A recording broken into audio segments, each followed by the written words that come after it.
Constantinople, Fall of Byzantium, 1453. Welcome to Constantinople in the spring of 1453, the final chapter in the 1,000-year story of the Byzantine Empire. We stand in what was once the greatest Christian city in the world, now about to face its ultimate test. This is the city that preserved Roman civilization through the Dark Ages, that stood as a bulwark against invasion for a millennium, that dazzled travelers with its wealth and learning. Today, using advanced AI technology, we're transforming historical accounts, archaeological evidence, and contemporary descriptions into vivid reconstructions that bring this dramatic moment back to life.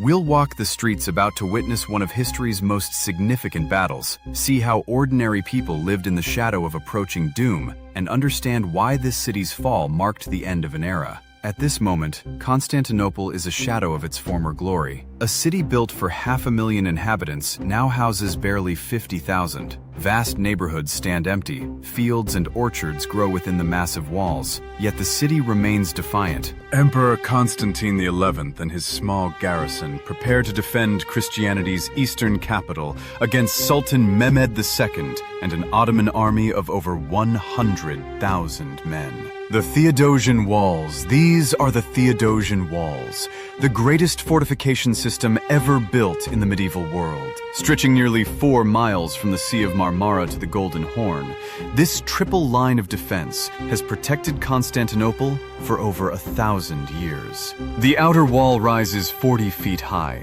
backed by a second wall 60 feet tall, and behind that, massive towers that soar even higher. Walk along the wall's length, and you'll see the defenders preparing. Byzantine soldiers, perhaps 7,000 in total. Check their positions. Many are locals, shopkeepers, craftsmen, even monks who've taken up arms to defend their city. They're joined by foreign volunteers, including Genoese warriors led by Giovanni Giustiniani, who's taken command of the land defenses. Watch the soldiers at work. Masons repair cracks in the ancient stonework, mortaring loose blocks back into place. Carpenters build wooden platforms behind the walls where archers can stand. Blacksmiths work overtime in temporary forges, repairing armor, sharpening swords, and fashioning arrowheads. Young men carry stones up to the towers, ammunition for dropping on attackers. Women and children haul buckets of water, essential for fighting fires that siege weapons will start. The mood is somber, but determined. Everyone knows what's at stake. Beyond the walls, the Ottoman army is gathering. A sea of tents stretching to the horizon, massive cannons being positioned. The largest cannon, built by the Hungarian engineer Urban, can fire a stone ball weighing over 1,200 pounds. Today, large sections of the Theodosian walls still stand, remarkably preserved. You can walk along portions of the ancient fortifications, touch the same stones that Byzantine defenders manned in 1453. Some sections show damage from Ottoman cannon fire, never fully repaired. The Hagia Sophia. This is the Hagia Sophia, the Church of Holy Wisdom, and it remains the spiritual heart of the Byzantine world. Built by Emperor Justinian nearly 1,000 years ago, its massive dome seems to float impossibly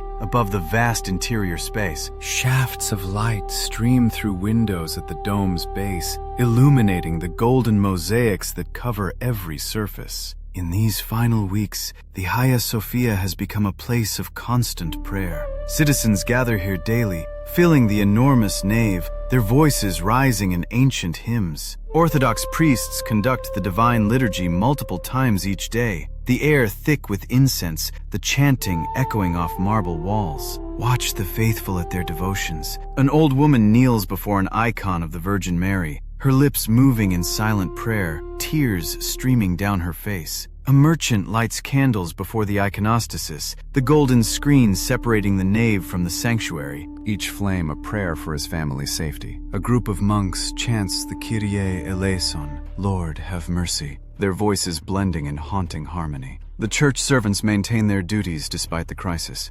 Lamplighters ensure the hundreds of oil lamps remain lit, creating a galaxy of flickering lights. Sacristans clean and polish the sacred vessels used in the Eucharist. The head sacristan tends the church's most precious relics, fragments of the true cross, the Virgin's robe, bones of saints, praying they will protect the city. But tension runs deeper than prayer. Some months ago, desperate for Western aid, Emperor Constantine accepted union with the Catholic Church. A joint liturgy was celebrated here, but many Byzantines boycotted it, refusing to compromise their faith, even to save their city. Better the Turkish turban than the papal tiara, some mutter. Today, the Hagia Sophia still stands, though transformed. After 1453, it became a mosque, minarets added to its exterior. In 1935, it became a museum. In 2020, it was reconverted to a mosque. But the building itself remains essentially unchanged. The same soaring dome that awed Byzantine worshippers in 1453. A merchant's house in the city. This is the home of Andreas, a silk merchant, located in one of Constantinople's less deserted neighborhoods. The house is built around a small courtyard, 2 stories of stone and brick with a red tile roof. Inside, the furnishings speak of earlier prosperity. Carved wooden furniture, silk hangings on the walls, decorated ceramic plates. But prosperity is a memory now. Andreas hasn't traded in months. The Ottoman blockade has cut off all commerce. His warehouses stand empty. His ships are trapped in port. He and his family survive on stored grain and whatever vegetables they can grow in their courtyard garden. His wife, Maria, manages the household with diminishing resources. She's become expert at stretching provisions, grinding grain herself, making bread with less and less flour bulked out with ground chickpeas, preserving every scrap of food. Their teenage son, Basil, has joined the defenders on the walls. Each morning, Andreas watches him go,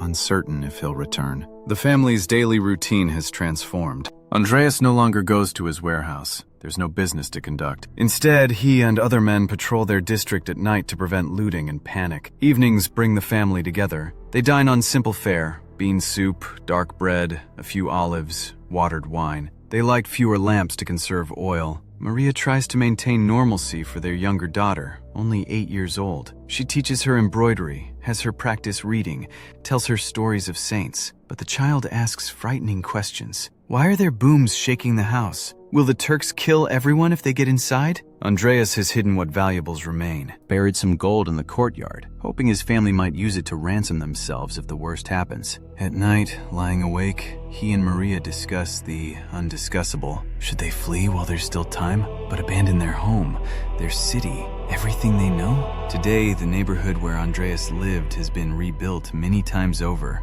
No houses from 1453 remain, but in the old districts of Istanbul, you can still sense the pattern of Byzantine Constantinople. Still imagine families like Andreas's living their final days in the fading empire. The final assault. It's May 29th, 1453, just before dawn. For 53 days, the Ottomans have battered the walls. The great cannon has fired day and night, smashing gaps in the ancient fortifications that defenders frantically repair each evening. Several assaults have been repulsed, but each costs lives the Byzantines cannot replace. Now comes the final attack. Sultan Mehmed has ordered a massive pre-dawn assault. In the darkness, thousands of Ottoman soldiers mass before the walls. First, the irregular troops meant to exhaust the defenders, then disciplined provincial troops, and finally, the elite janissaries, the Sultan's finest infantry. On the walls, exhausted defenders take their positions. They haven't slept in days. Their numbers have dwindled. Perhaps 5,000 remain fit to fight. But they're ready.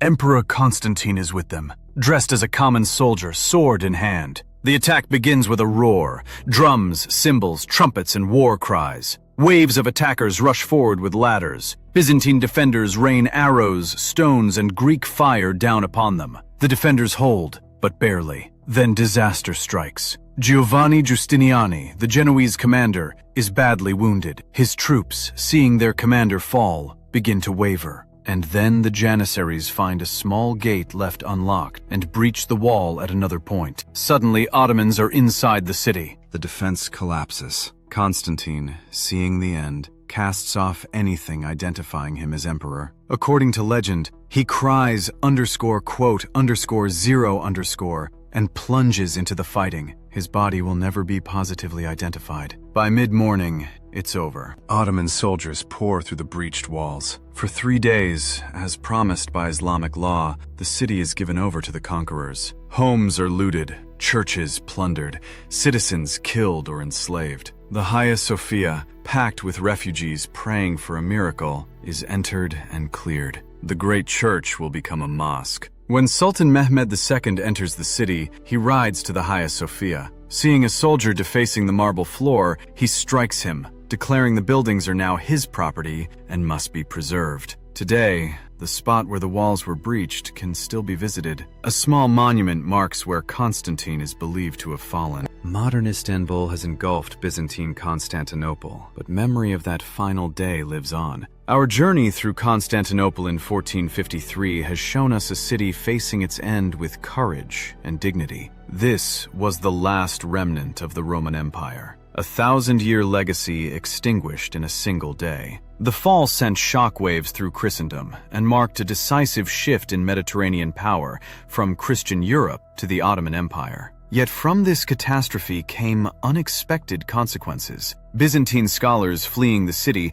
carried precious manuscripts to Italy, helping spark the Renaissance. The loss of overland trade routes motivated European exploration westward, leading ultimately to the discovery of the Americas. And Constantinople itself, transformed into Istanbul, became the magnificent capital of the Ottoman Empire. The Theodosian walls still stand. The Hagia Sophia still dominates the skyline. The streets Constantine walked can still be traced. Modern Istanbul is built atop Byzantine Constantinople, and if you know where to look, the old city remains visible beneath the new. The fall of Constantinople reminds us that no empire lasts forever, that the mightiest cities can fall, but also that culture and knowledge survive conquest. The Byzantine legacy lives on in Orthodox Christianity, in preserved classical texts, in architectural traditions, in the very idea of empire itself.